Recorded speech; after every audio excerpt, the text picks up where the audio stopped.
राम राम दोस्तों, ओम पाठशाला में आपका स्वागत है और मैं मुकेश भरानी आज रीजनिंग के कुछ बेहतरीन सवालों के साथ। हमने इस रीजनिंग को नाम दिया है 2 in 1 रीजनिंग। कारण है क्योंकि यह रीजनिंग आपको जीके में भी मदद करेगा और साथ में यह रीजनिंग के सवाल तो ऐसे ही पूछे जाते हैं। इसके हमने पार्ट 1, 2 और 3 अपलोड कर चुके हैं। यदि आप उसके नहीं देखे हैं तो आप प्ले लिस्ट में जाकर देखिए। यह पार्ट 4 है। इस प्रकार के रीजनिंग आपको एसएससी के किसी भी प्रकार के एग्जाम में हेल्प कर सकता है, चाहे वो एसएससी हो, जीडी हो, एमटीएस हो और साथ में आरआरबी, एनटीपीसी, ग्रुप डी में भी ऐसे सवाल पूछे जाते हैं। तो चलिए शुरू करते हैं आज का क्लास। देखिए, सबसे पहले कह रहा है कि भारत बाघ तो नेपाल भाट। तो भारत का राष्ट्रीय पशु बाघ है ना। हम लोग यह जानना जरूरी है। भारत का राष्ट्रीय पशु बाघ है तो नेपाल का राष्ट्रीय पशु क्या है? ए में कह रहा है मोर, बी में डॉल्फिन, सी बाघ और डी गाय। आप इसके आंसर जानकर आश्चर्यचकित हो जाएंगे कि क्या नेपाल का राष्ट्रीय पशु यह है। तो आपको जानना चाहिए कि नेपाल का राष्ट्रीय पशु क्या है? गाय है। नेपाल का राष्ट्रीय पशु गाय है। अब देखिए, नेपाल का हो गया राष्ट्रीय पशु गाय। अब एक सवाल यहां से हम आपसे, जैसे कुछ दिन पहले या सोशल मीडिया पर आप लोग देखे होंगे कि भारत को भी गाय राष्ट्रीय पशु घोषित कर दिया। इस पर आप लोग का क्या विचार है? कमेंट बॉक्स में इसका आंसर जरूर आप करें। अब देखिए, बढ़ते हैं नेक्स्ट प्रश्न की तरफ। कह रहा है, देखिए, जयपुर राजस्थान, भारत भाट।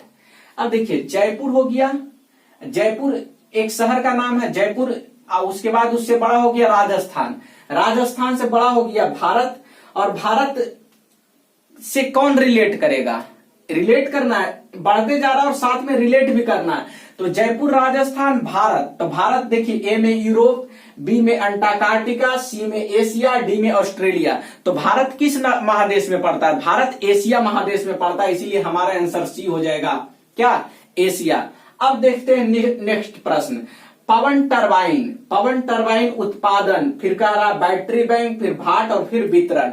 अब पवन टरबाइन चलता है, इसके लिए क्या रीजन है? पवन टरबाइन चलता है, उससे बिजली बनती है ना। तो बिजली बनता है पवन टरबाइन, तो बिजली का उत्पादन होगा।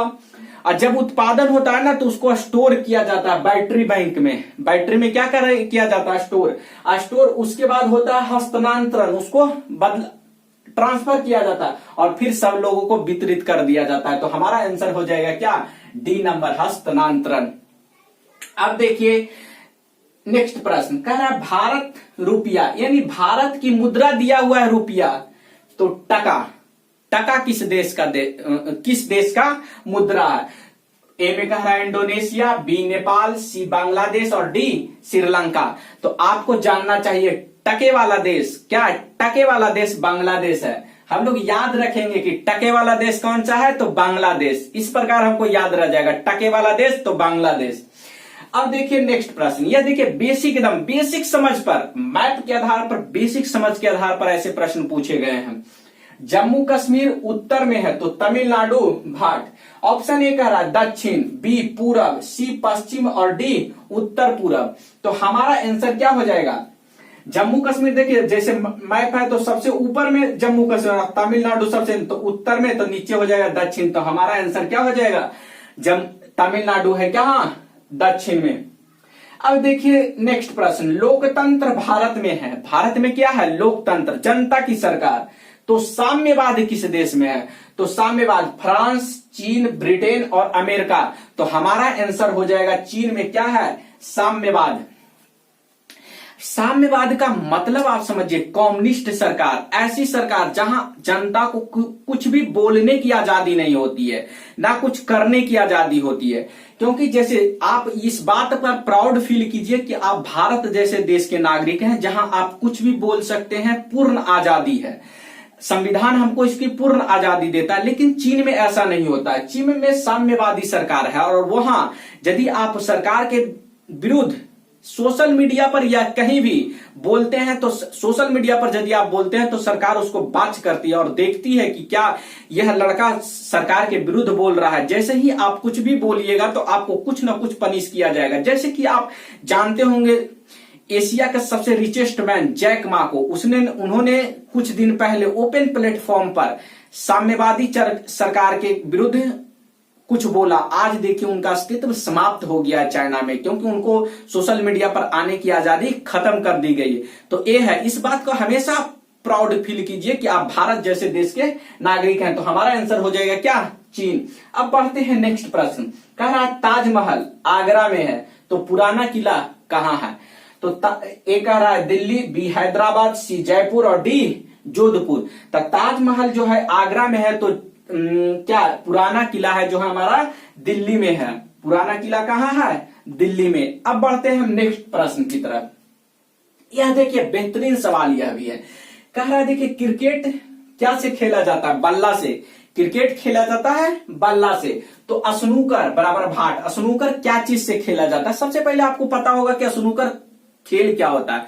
तो आपको जानना चाहिए, एक बोर्ड जैसा, कैरम बोर्ड जैसा बड़ा नियन होता है जिस पर गोल गोल बॉल होता है, उजला और ब्लैक का, और एक छड़ी के से ऐसे कर मारा जाता। उसी प्लेयर को हम लोग कहते हैं, खेल को स्नूकर कहते हैं। तो अब आपको समझ में आ गया होगा कि इन चारों ऑप्शन में गेंद, छड़ी, पैड या हैमलेट, तो हमारा आंसर क्या हो जाएगा? छड़ी हो जाएगा। स्नूकर खेला जाता है छड़ी से। पुराने फिल्म में इसका खूब यूज होता था, क्या, स्नूकर का, एकदम। तो इसीलिए हमारा आंसर हो जाएगा स्नूकर खेला जाता है छड़ी से। अब नेक्स्ट प्रश्न और लास्ट प्रश्न, काफी बेहतरीन सवाल। राजस्थान जयपुर, यानी राजस्थान की राजधानी क्या है? जयपुर है। तो कह रहा है मेघालय की राजधानी क्या हो गई? तब मेघालय की राजधानी होता है क्या? आप लोग जानना चाहिए, मेघालय की राजधानी शिलोंग। एक थे बेहतरीन सवाल जो पार्ट 4 है, इसके पार्ट 5, पार्ट 6 भी आएंगे, क्योंकि ये तमाम प्रश्न आपको प्रीवियस ईयर से लिए गए हैं, और जितने तरह के एग्जाम अभी 2017-18 में हो रहे हैं सभी से हमने कलेक्ट करके इसको बनाया है। तो ऐसे ही तमाम वीडियो को देखने के लिए ओम पाठशाला चैनल को सब्सक्राइब कीजिए, वीडियो को लाइक और शेयर कीजिए, पूरा वीडियो देखिए ताकि आपको ऐसे कॉन्सेप्चुअल प्रश्नों को बेहतरीन सॉल्यूशन आप देख सके। ठीक है, जय हिंद, जय भारत।